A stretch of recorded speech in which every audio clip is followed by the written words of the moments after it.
आप सब उजड़े हुए अयोध्या ही तो, इसकी चिंता, उसका फलाना, उससे बदला, उससे क्रोध, ये भी तो कैकेयी है, मंथरा के साथ हो गई है।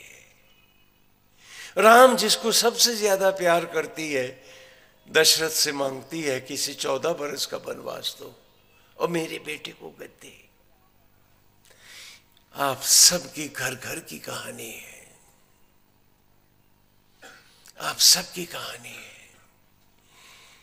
आप कहते हो ये मेरा बेटा है, मैं पूछता हूं कहां से तेरा बेटा है? अरे जो भोजन खाया उसी से तो वो बच्चा बना। अलो 100 थाली खाना देता हूं, एक उंगली तो बना के दिखाओ। तो मुझे बताओ कि तुमने बेटा कब बनाया जो मेरा मेरा गा रहे हो और राम को भूल गए हो। अपने जीवन की कथा के भजन तो बना रहे हो लेकिन भज नहीं रहे हो, धारण नहीं कर पा रहे हो। और उम्र जा रही है, उसकी सीमा है। लीला करने का अवसर मिला है और हर लीला के बाद पात्र को सारे आभूषण दे के जाना होता है। हम सबको जाना होगा और हम फिर भी सो रहे हैं। हमारी जिज्ञासा मेरे में, तेरे में, अपने में, पराये में, लोभ में, मोह में, विषयों में है, न कि राम की भक्ति में है। वो तो इसलिए कर रहे हैं कि भक्त बने रहो तो समाज में भी इज्जत बनी रहेगी, है ना?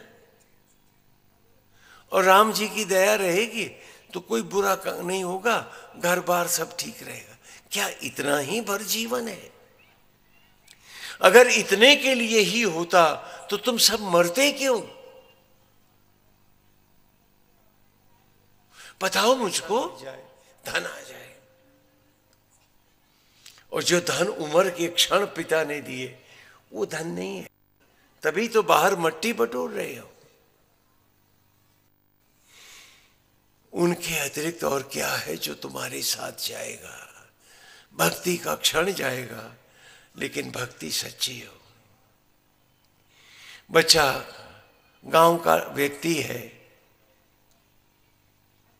उसने गांव में रहता है, गरीब गांव है, तो गुड़ को ही वो स्वाद मानता है। गुड़ खा लेता है, उसको लगता है बहुत मीठा, बढ़िया है।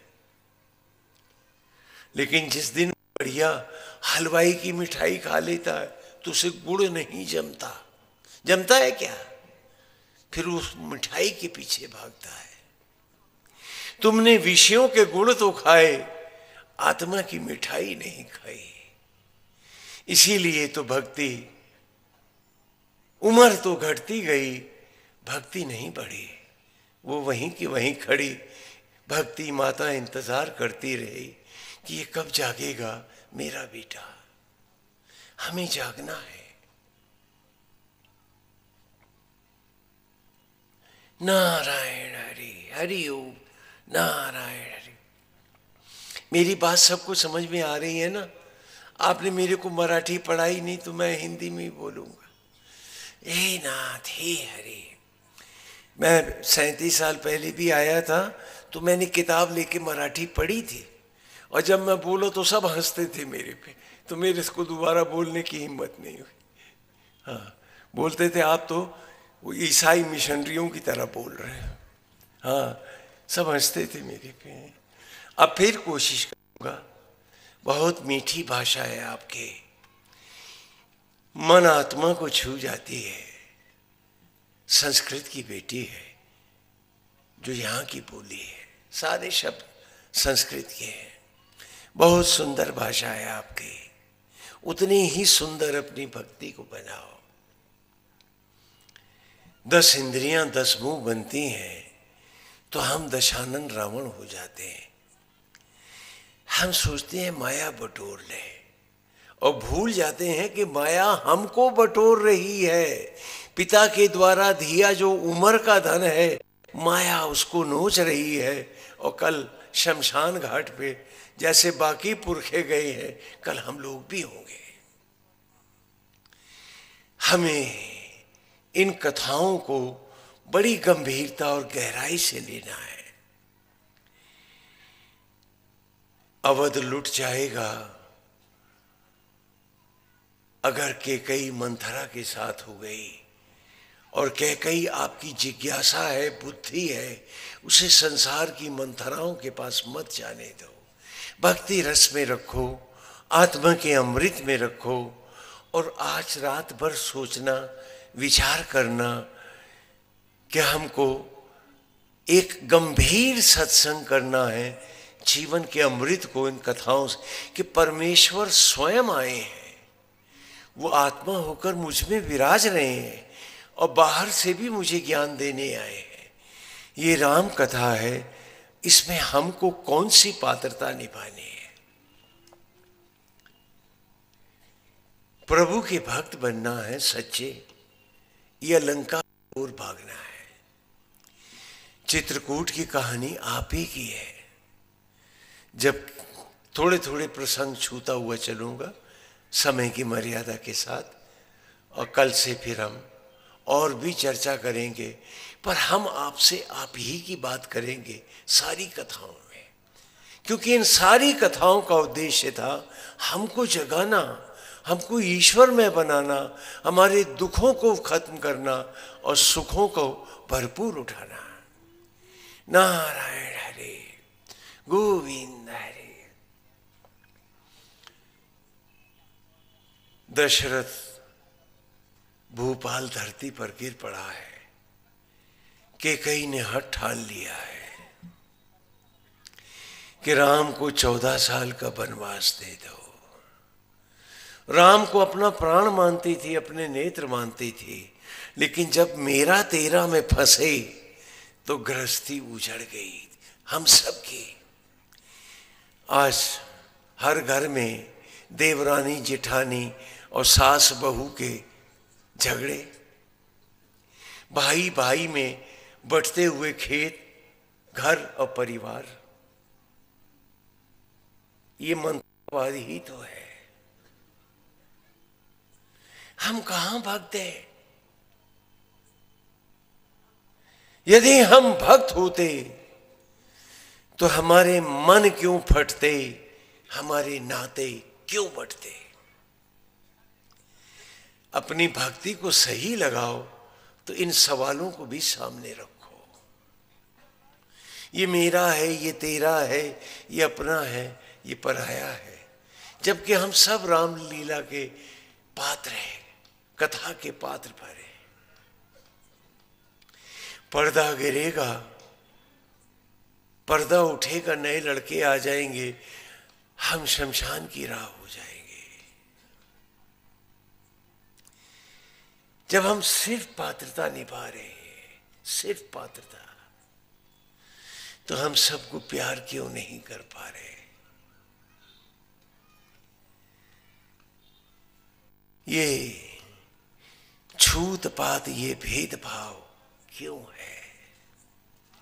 अरे जिन्हें स्वयं परमेश्वर बन आत्मा छू रहे हैं, वो हर शरीर भगवान का मंदिर है, उसमें हरिजन सवर्ण की बात क्यों करते हो? इसीलिए तो भगवान ने शबरी के बेर खाए थे।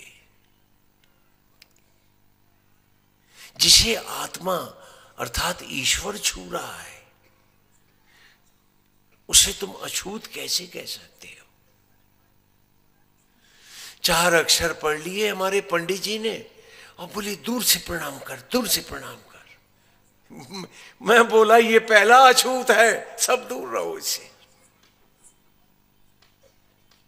ये पहला अछूत है। अछूत वो है जो सबसे छूत पात करे, और जो सब में राम देखे वो साक्षात श्री राम है, क्योंकि उसमें प्रभु प्रकट हो गए। कभी किसी से भेद मत करना, और हमारी धरती और हमारा धर्म, हम अपनी माताओं की कन्याओं को अपने से ऊपर मानते हैं, विदेशियों की तरह इन्हें संपत्ति नहीं मानते। छोटी छोटी होती हैं तो हम इन बेटियों की पूजा नव दुर्गाओं के रूप में, नव माताओं के रूप में करते हैं, कन्या पूजते हैं। करते हो या बंद कर दिए? करते हो ना? तो फिर भूल क्यों जाते हो कि ये देवियां हैं, ये भगवती माँ है, इनका कभी आदर नहीं करना है।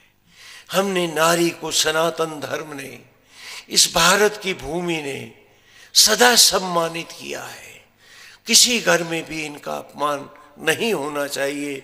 और बेटियों, आपको भी साक्षात देवी माता की तरह पवित्र होना चाहिए। दोनों बातें, नहीं तो जीवन का कोई अर्थ मोल भाव नहीं रहेगा। कोई सपना इतना बड़ा ना हो कि हमारी पवित्रता हमसे छूट जाए। ऐसा कभी मत करना। कुंवारी कन्याओं की पूजा होती है, कभी लड़कों की भी हुई? बोलो। और फिर भी विदेशियों की नकल करते हो। पति चयन का अधिकार विवाह में नारी को है, पुरुष को नहीं है। तो बोलो किसका मान बढ़ा? बोलो, सच्चे मन से बोलो और याद रखो इस बात को, कभी किसी का अपमान नहीं करेंगे। ये तो धरती मां है। और विधवाओं का आपके यहां बहुत अनादर होता है, ये बहुत दुख की बात है। बूढ़े लोगों का और विशेषकर माताओं का। तो हम राम भक्त कहां रहे? हमने जब पति नहीं रहते हैं तो हमने उनको पति विहीना कभी नहीं कहा, हमने कहा विधवा। विधवा शब्द के दो अर्थ हैं, याद कर लो, लिख लो अपने पास। विधवा विगत धवा यश, जिसका सांसारिक पति नहीं रहा, लेकिन तत्क्षण इसका दूसरा अर्थ है विशिष्टो धवा यश, ईश्वर ही अब इसका पति है। ये तो साक्षात लक्ष्मी का अवतार है, उनका सम्मान होना चाहिए। और उनको भी जानना चाहिए कि वो अपने सम्मान के अनुरूप आचरण करें। तो हर घर रामायण होगा, हर घर राम की कथा होगी, घर घर में अमृत होगा और हम सब सुखी होंगे।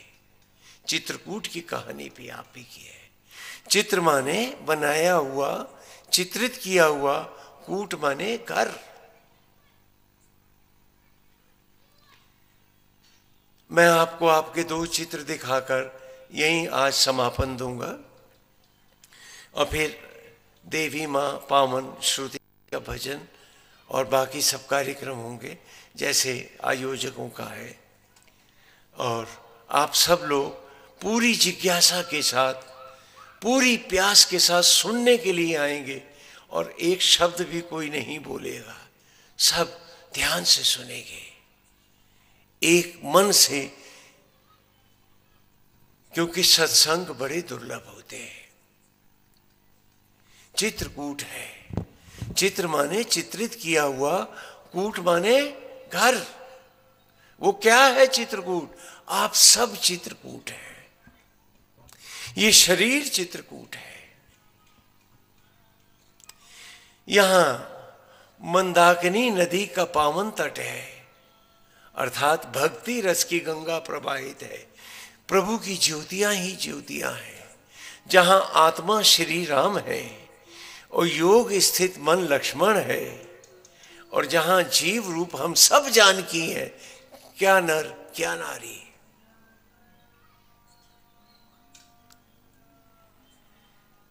और जीवन को एक सुंदर उपवन बनाना है, उस मंदिर को जीना है, उस मंदिर को पाना है, उस मंदिर को बन के रहना है, तो राम की कथा कथा होगी, श्री राम की भक्ति भक्ति होगी। स्फटिक शिला है, आर पार दिखता है। मेरा चरित्र किसी झूठ और दिखावे का मोहताज नहीं होना चाहिए। मेरा सत्य आर पार दिखना चाहिए। उसके लिए बिरदाबली गाने वालों की जरूरत नहीं होनी चाहिए। हमें चित्रकूट बनना है और इस पावन कथा को आगे बढ़ाना है। चारों भाइयों को पहचानो, माताओं को जाना। हर घट में रमण करे, वो उनको कहते हैं श्री राम। और फिर भी राम को भूल कीजिए। और जो भक्ति में रत भाव है मेरा, वो भरत है। और जो राम रूपी लक्ष्य में स्थिर हो गया, मेरा मन प्रभु के चरणों में झुक गया है, वो लक्ष्मण है। और शत्रुघ्न है, हर असत्य अज्ञान का पाप का विनाश करेंगे और पवित्रतम होकर जी कर दिखाएंगे। हम चित्रकूट बनकर दिखाएंगे। इसी भावना के साथ आए, सीधे बैठ जाएं। नहीं, पहले पावन श्रुति का, हमारे देवी माँ का, बेटी का भजन कीर्तन हो, एक सुंदर गीत हो, और फिर हम आगे बढ़े। नारायण हरि। हाँ।